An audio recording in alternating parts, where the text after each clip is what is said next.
Katika kurasa za mwanzo za Biblia tunakutana na majina ya watu ambao maisha yao yanazidi mbali na kile tunachokifahamu hivi leo. Watu kama Methusela anayesemekana kuishi miaka 969, Nuhu aliyeishi miaka 950, pamoja na Adam aliyefikisha miaka 930. Wote wanaacha maswali mazito akilini mwa msomaji wa leo. Katika dunia sasa ambapo kuishi zaidi ya miaka 80 au 90 ni jambo la kushangaza, simulizi hizi zinaonekana kama hadithi za ajabu zisizo na maelezo ya moja kwa moja. Je, kweli watu hawa waliishi muda mrefu kiasi hicho, au kuna maana ya ndani zaidi iliyofichwa katika namba hizi?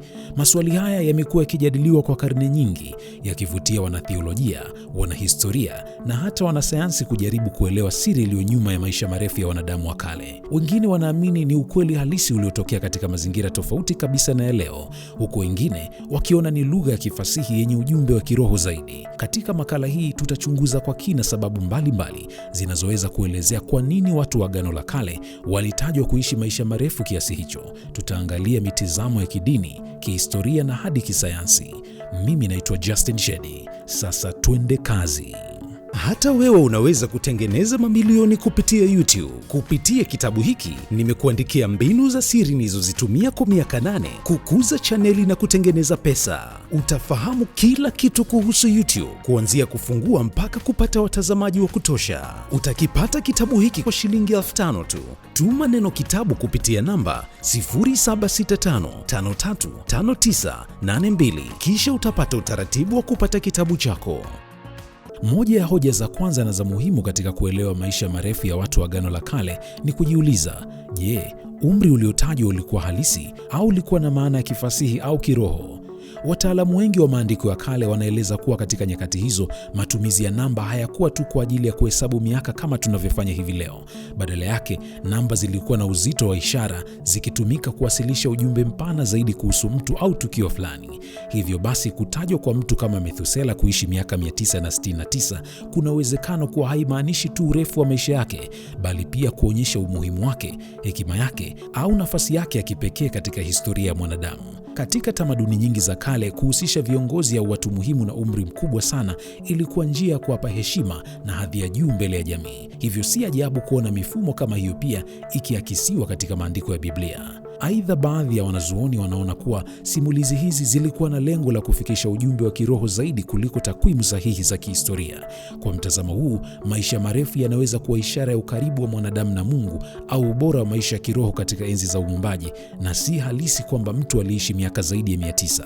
Hata hivyo, si kila mtu anakubaliana na tafsiri hii. Wapo wanaoshikilia kwamba umri uliotajwa katika Biblia unapaswa kuachwa kama ulivyo na uaminike kama ulivyotajwa, wakiamini kuwa mazingira na hali za wakati huo zilikuwa tofauti kiasi cha kuruhusu maisha marefu zaidi kuliko tunavyoona hivi leo. Kutokana na hilo, hoja hii inafungua mjadala mpana. Je, tunapaswa kusoma namba hizi kama ukweli halisi au kama lugha yenye mafumbo inayohitaji kutafsiriwa kwa kina zaidi? Hoja nyingine inayojitokeza katika mjadala huu ni uwezekano wa kuwepo mfumo tofauti wa kuhesabu miaka katika nyakati zile. Ni muhimu kuelewa kwamba dhana ya mwaka tunayotumia hivi leo, yaani mzunguko kamili wa dunia kuzunguka jua, huenda haikuwa kwa namna ile ile katika enzi hizo au mwanzo wa ustaarabu wa binadamu. Baadhi ya watafiti wamependekeza kuwa inawezekana kuwa neno mwaka lililotumika katika maandiko ya kale lilikuwa na maana tofauti. Labda lilimaanisha mwezi mmoja, msimu fulani au kipindi kingine kifupi cha muda. Kwa mtazamo huu, ikiwa umri wa mtu kama Adamu ulitajwa kwa miaka 930, kuna uwezekano kwamba neno mwaka halikumaanisha miaka 930 tunayoifahamu hivi leo. Huenda kwamba neno mwaka lilimaanisha mwezi, na huenda kwamba mtu huyu aliishi miaka 77 tu ukipiga hesabu. Hata hivyo, hoja hii ina changamoto zake. Wengine wanaeleza kuwa hata ukibadilisha mfumo wa miaka kuwa miezi au vipindi vifupi, bado kuna ukinzani katika maeneo mengine ya Biblia, kama vile umri wa kupata watoto ambao ungeonekana kuwa mdogo mno na usioendana na biolojia ya kawaida ya mwanadamu. Hoja nyingine inayovutia katika mjadala huu ni ile inayohusisha mazingira ya dunia ya kale na namna yalivyoweza kuchangia maisha marefu ya mwanadamu.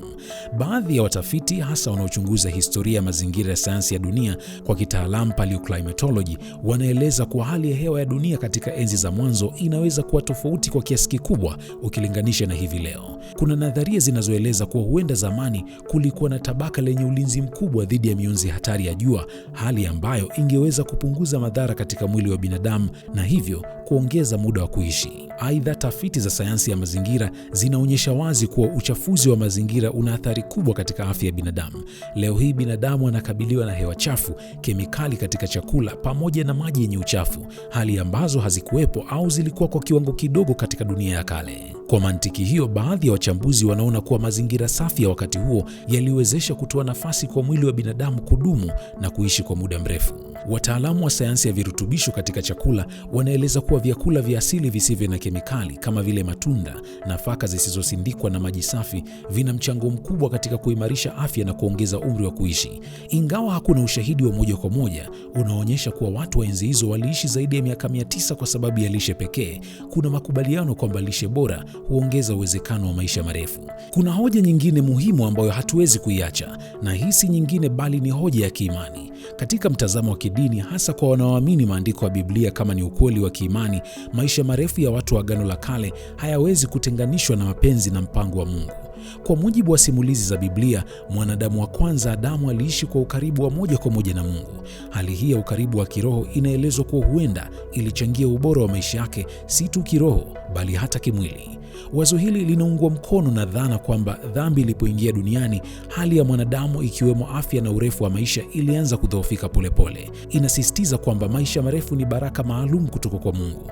Watu waliokuwa wakiishi kwa utii na kufuata maagizo ya Mungu walipewa muda mrefu zaidi wa kuishi, si kwa bahati tu, bali kama sehemu ya kusudi fulani. Kwa mfano, Nuhu alipewa maisha marefu ambayo yalimwezesha kutimiza jukumu kubwa la kujenga safina na kuhifadhi uhai wakati wa tukio la gharika.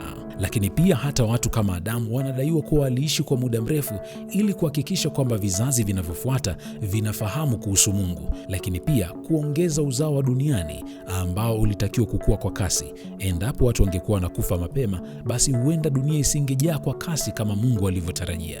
Kwa mtazamo huu, muda wa kuishi haukuwa swala la kibiolojia au kimazingira, bali ulikuwa chini ya mamlaka ya Mungu mwenyewe. Hivyo basi, kama Mungu aliona ni muhimu kwa mtu fulani kuishi muda mrefu ili tu kusudi lake litimie, basi hilo linawezekana bila ya kuwepo kwa mipaka ya kibinadamu.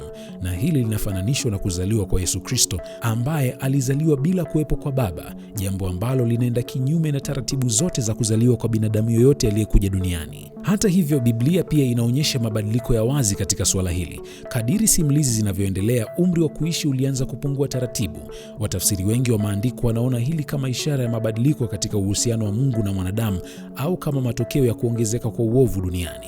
Na tukio linaloangaliwa kwa ukaribu kuhusu kupungua kwa umri wa binadamu ni tukio la gharika la Nuhu, ambapo baada ya hapo umri ulianza kupungua sana, kutoka miaka ya 900 mpaka kufikia miaka ya 200, na mpaka anazaliwa Yesu Kristo, umri wa kuishi wanadamu ulikuwa umepunguzwa sana. Niandikie maoni yako kwenye sehemu ya comment. Je, unahisi ni kweli watu wa kale waliishi miaka mingi kiasi hicho, au tunakosea sehemu fulani katika kutafsiri hizi namba? Na kama waliishi hivyo, ulishawahi kufikiria, je, kama mtu aliishi miaka 930, je, ni wakati gani mwili wake uliacha kuzeeka? Au inawezekana watu walikuwa wanakuwa taratibu sana? Inawezekana unamwona mtoto ambaye hivi leo ana miaka 5, kumbe katika umri wa kale alikuwa na miaka 50. Mimi naitwa Justin Shedi na kutakia wakati mwema, na tukutane tena kwenye video nyingine. Hata wewe unaweza kutengeneza mamilioni kupitia YouTube. Kupitia kitabu hiki nimekuandikia mbinu za siri nilizozitumia kwa miaka 8 kukuza chaneli na kutengeneza pesa. Utafahamu kila kitu kuhusu YouTube, kuanzia kufungua mpaka kupata watazamaji wa kutosha. Utakipata kitabu hiki kwa shilingi 5,000 tu. Tuma neno kitabu kupitia namba 0765535982 kisha utapata utaratibu wa kupata kitabu chako.